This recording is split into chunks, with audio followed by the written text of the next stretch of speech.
Inside Out came about as a riff I had when we were in production for the self-titled record. It was something I had just kind of kick around, and I showed it to the guys, and everybody went, I don't really know about that. So it didn't make the last record. But when we came around to writing this one again, I was like, hey, how about this idea?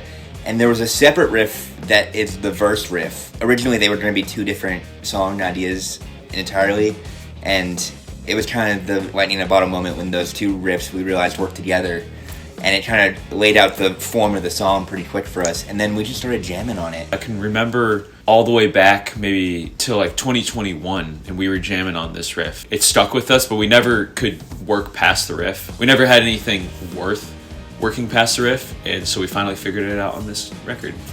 I think we had the beginning of it right after we were done with the last album, but we didn't really work on it until we got closer to recording this one. Really just Josh, Eric, and Jonathan worked everything out instrumentally, and then Jack and I worked out the lyrics and melody. We wanted it to swing like nobody's business. I listened to Ragdoll by Aerosmith for like 2 weeks straight before recording Inside Out, so I could have that level of swing. It's not a normal group you have anywhere else, and I was very happy because I had the opportunity to play something unique that I've never done before, which was in the chorus. One hand's on the ride cymbal going back and forth with the bell, and then with my left hand I'm playing this little almost counter rhythm on the hi-hat and moving the hi-hat up and down.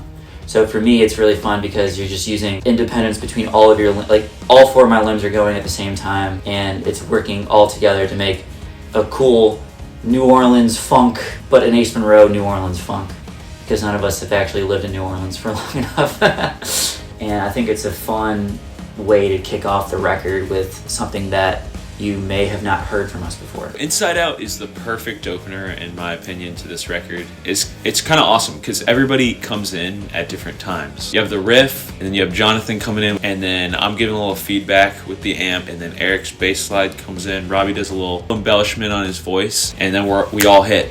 I think the first night we jammed on it, the pre-chorus moment happened, and Robbie just improvised the lyrics that we kept as the pre-chorus. And that was the moment we all knew we had something really special with that song.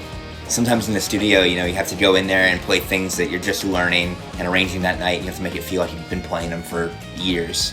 But luckily we had the luxury with Inside Out that we'd been playing it for a long time, and it was really grooving.